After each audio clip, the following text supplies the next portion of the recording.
Now, welcome to another edition of News from Naboo with Wars of the Lightning Takes. And let's get right to the news. Alright, we're gonna start with some weird kind of comments slash observations in regards to Mark Hamill. Okay. Okay, recently we covered an article where he kind of talked about how he was done with Star Wars. He gave it his point in time, and he just thinks that, especially now that his character's dead, he's ready to move on. I mean, we made the debate that is Star Wars done with him, with all of AI and everything these days, or maybe going back and doing an animated show and just not inviting him to voice his character. Yeah, It's a because thing. you can do it with AI or just the technology of the day could probably get you young sounding Luke pretty easily. I also read that Carrie Fisher had to kind of force him to embrace Star Wars. Like, he'd kind of be moving on to his next project, and he'd be like, Star Wars, Star Wars. And like, he was in a Broadway production. On the playbill, it like didn't reference Star Wars. And she's like, Okay. Mark, you gotta embrace it. It's a part of who you are. It did or didn't reference Star Wars. It did not. Well, why would he want it to if he wants to move on from it? Well, this was way back in the day. He did a Okay. Broadway production when Carrie was still around. I'm confused. So he didn't want to embrace Star Wars but was upset it wasn't No, mentioned? she was upset. Oh, he she didn't- was... Carrie oh. was the one who was upset that he didn't put it on the playbill Oh, under, okay. like, here's the notable things you may have heard of this person from. And he didn't even, like, he didn't Does put he it have on there. to, I guess? No, he But doesn't have to, I but understand, Carrie's yeah. like, dude, just embrace it. This is a part of your I thought acting he career. had embraced it. I thought, I mean... He didn't really until she really pointed it out to him. It's interesting because I had always assumed Mark Hamill kind of was very grateful to Star Wars. I mean, he kind of says he is. He says he is, but lately I just don't feel it from him. The whole I'm done with Star Wars thing, and I mean, I love Mark Hamill. I love his work as the Joker as well, obviously. Yeah, he's always going to be Luke Skywalker to me. Well, on Friday, he was on An Hour of Today, and he said that he hasn't watched the original, A New Hope, since it came out. He said, my sons watch it, especially Nathan is a huge aficionado. I saw it when it came out, and I just don't revisit it.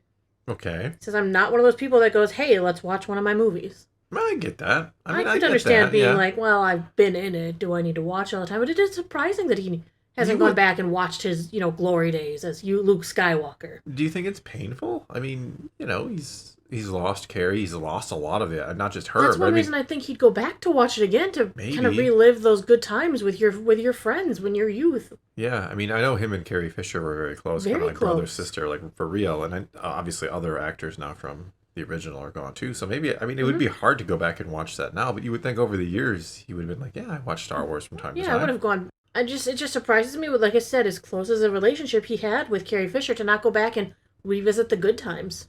Yeah, I don't know. Mm-hmm. I mean, I know some actors don't like to watch themselves in their own movies, and I Right. get that. So maybe he's one of them. Well, and then he was on The View recently because he's been promoting his new movie, The Life of Chuck. I don't know anything about it. Sorry, Chuck's Life, sorry, yeah. Mark. Yeah, I don't. Yeah, sorry, Mark. I don't know either. Well, one of the hosts, I believe, was like, hey, I've never seen Star Wars, and I don't know the order in which to watch them. Do you watch them in release or chronological? Because apparently one of the executive producers was debating the correct way in which to watch it. Sure. And they asked Mark, hey, what's Yeah. the way you would watch Star Wars? And he said, well, lucky for you, I don't care. And he said it very deadpan, which made everyone laugh. And he said, you should do what you want, but what you really should do is see The Life of Chuck. It's like he Okay. didn't want to talk about Star Wars, and I feel like that was his way of saying, I don't really want to talk about Star Wars, just this current project. I mean, you could understand that, right? Like, I would imagine that 99% of the people that he runs into on the street or wherever it might be are like, hey, it's Luke Skywalker. Yeah. I mean, But a lot of Hollywood has to, look yeah, I at mean, pretty much all actors probably have one role that they get recognized for the most, or maybe not one, but multiple. It could be one, it could be two, it could be 10. I don't know, but very rarely do they probably get approached as like just Mark Hamill. Like, hey, you're Mark Hamill. That's cool. Yeah, you're amazing. I've seen a bunch of projects you've been in. Yeah, I saw the Guyver. You've been in. He probably, if I gave him a copy of the Guyver to sign, he would probably throw It'd it have to out. be your pirated DVD My copy, but DVD yes, crappy copy with a Mark Hamill signature on it. that would be kind of cool, actually. Yeah, I still couldn't ever Part get with rid of it legally. Well, not legally, no. But Because I think it even has like the FBI warning right on the front of it or something, where it's like, Yeah. these are not made for reproduction, as I have like this reproduction. yeah, I feel like anytime you've seen him when Star Wars was going on and he was involved, he always seemed like such a high energy, Yeah. there for the people. did the sequels suck this out of him? What happened? It could Or is be. it just he's hit a point in his career where he doesn't want to think about Star Wars at all anymore, and he's just done with that chapter? I mean, he's older. He's in the latter half, or much latter half of his life. So maybe he's to the point where it's like, damn, that's what I'm just going to be famous for. Star, which, you know, I'm sure most people would be like, well, that's awesome. Like, I would love to be known and remembered for this movie that is going to stand the test of time. But maybe he's like, that's it. My career is basically over, and everybody's always going to remember me as Luke Skywalker, and maybe the voice of the Joker, and the 10 people that remember the Guyver, and a few other movies and things he's been in. I don't know. Maybe that's what it is, or maybe the sequels really did kind of just ruin the character for him and ruin the whole Star Wars thing for him. I always wonder about that now. Well, I mean, for better or worse, I always try to separate actors from characters. I don't try to think of like Luke Skywalker and Mark Hamill as the same person, even though they are and aren't. If you I will. do the same thing because sometimes actors hold their own religious, political, Sure. whatever beliefs that don't align with your own, and that's fine. They can believe whatever they want. I'm there to watch them do their job. Yeah, I can appreciate I can appreciate, the what they performance, do. the actor, all of that, the talent over like what you believe personally necessarily. It's just like when I work at the bank and we have customers come in who are very outspoken about politics or religion or whatnot. My job is to smile and nod, not to try and change what they believe or argue with them, but to allow them to express themselves without making them feel bad about it. You could do an entire video series about the adventures of banking. I think some people would be amazed. Like, the scamming is the one that blows my mind the most. The number of your previous job at a different bank. Yeah. More saw so a lot than the more of it, current but one. I see some here too. You would it's daily tell me multiple stories sometimes about like scams that would come in. And now you work in a much quieter bank, and it's nice. Yeah, I could. You feel a lot less, or seem a lot less stressed working at this bank than the old one. But anyway, it would be the adventures of banking would be a much more exciting video than people would realize, or a series of videos, because it would need many to cover it. All right, one last thing we'll talk about before we move into new this week is I saw a small article about Al Pacino. He was talking about how he had turned down his role that he was offered. He was going to be Han Solo instead of Harrison Ford. I've heard this before. That there were a couple others. Like Christopher Walken, I think, was another one who was offered the role or was in the running. Yeah, he had a 2024 memoir called Sonny Boy where he kind of wrote about it a bit. But then he was talking and doing an interview. And he was like, well, let's talk about it. And, he eventually went on to do The Godfather and stuff. And, a little movie called... Yeah. Well, he did The Godfather before he would have done Star Wars. But Right. So, he talked about The Godfather and the building and everything he did with them. He said, so I loved their work, but I was also doing a show on Broadway at the time. And they handed me the script, and I thought, I don't understand. I thought, I must be out of space myself. But I looked at this thing, and I sent it to Charlie, my friend and mentor. I said... what do you make of this? He was pretty wise, and he said, I don't get it, Al. I don't know. I don't get it. I said, well, I don't either. What are we going to do? They offered me a fortune, but I don't know. No, I can't play something if I don't speak the language. Yeah, so space opera was not his thing. No. He didn't really jive with it, so I can understand turning down a role if you're like, I can't really see myself playing this character or being in the world that it seems to be presented.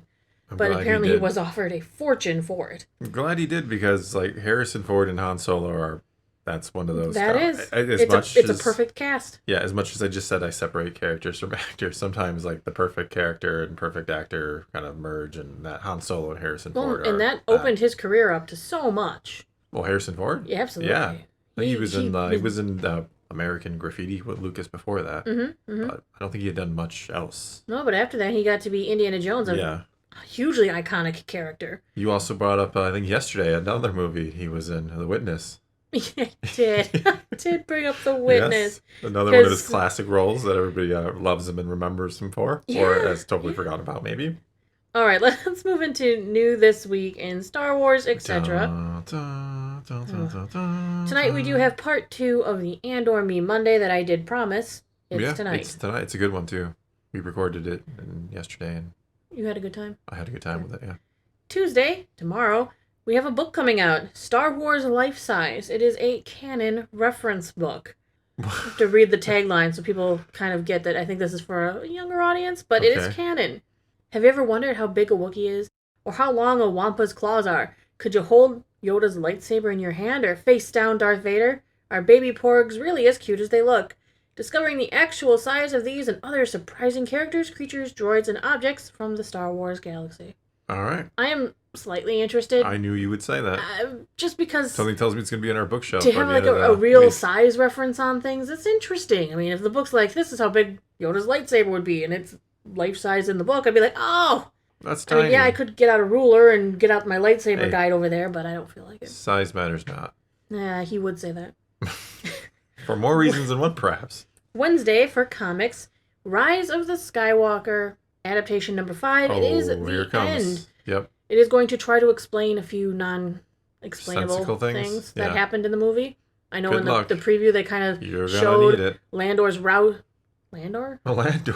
In the preview, Andor's just stuck in the brain. Stop. In the preview they kind of showed a bit of Lando's speech that inspired the 14,000 ships from across the galaxy to finally come and get off their butts and help. A hell of a speech that must have been. Well, Lando's the one who gave it this time. I mean, the one that they gave before just didn't help anyone in The Last Jedi, but this time he got to mention that Princess Leia was dead. But don't come for her, come for what she stood for. We also have Hyperspace Stories Bad Batch Ghost Agents number 4, where the stolen Republic intel sought by Clone Force 99 is switching hands, and the data is now closely guarded by Aura Singh. But in order to survive Aura's onslaught, the Batch must enlist an unsavory ally, a villain who would as soon stab them in the back as save them. Ventress. Massage Ventress? Yes. And they forgot about that. Don't forget about it. They forgot about it later on. That's how they know each other for later. Did they know each other? I didn't remember them remembering. Well, they do. They know each other. All right, if you say so. They've had a history. Okay. Thursday at 8 p.m. Central Time, we'll be having voice chat once again this week. Battlefront 2. I was not able to make it last week. No, your parents kind of showed up unexpectedly. Yes. Hey, I honestly don't know if I'll be able to play Battlefront because while I can, unlike Thor, I had no trouble loading it on my computer right away. Just getting it to work was. But I don't have a remote control. A remote control? I don't have a controller. For my computer. Control a keyboard and mouse, man. You saw me trying to keyboard and mouse. I couldn't turn to the left. Something's screwed up with both our games. And then all of a sudden I couldn't look up and down. I was like, so I'm walking fodder. That's what I am. You were like pretending to be an actual battle droid with just like limited motor function and, it didn't work. It didn't work at all. No. And I don't want to... We'll figure it out. No, and I don't want to be the laughing stock. Look, that person can't even... You could stand next to me and shoot me because I couldn't see you there. Yeah, I was pretty bad too. Especially that first game. I think I died. Well, yeah, you have to get used to the controls after all this time we haven't played. Sure, that was what it was. Yeah. And then Friday, June 13th, in the movies, we have How to Train Your Dragon. June 13th. Friday the 13th, How to Train Your Dragon. Okay. The live action-ish remake. Yeah, because a lot of it's just because the dragons are still not real. Yeah. Why can't they just get real dragons already? I'm so sick of this. I know. It's about time, right? Yeah. I think we're skipping it in the theater. Oh, we'll watch it someday. We will. When it comes to one of the random streaming services, we're definitely going to watch it because I really enjoy How to Train Your Dragon. I thought it was a really great movie. I've seen the first one. Didn't they make like 6 of them or something? I saw there's like 3 or 4. There was a TV show as well, Dragon Riders of Berg. There's a whole lore going on there. I'm sure there is. No, I think we're waiting because we know that we've got Superman coming out soon. We have Fantastic Four coming out soon, and we're really jazzed up to see those. Well, hopefully. Well, I'm really jazzed. Well, I mean, I'm jazzed, but I want them to be good. That's the same thing for me. I guess. Bum. All right, well, that is going to be all we got for this time. Now it is your turn. Take to the comments below. Tell us what you think of any and all of today's news, and let's talk some Star Wars. And so until next time, thanks for watching.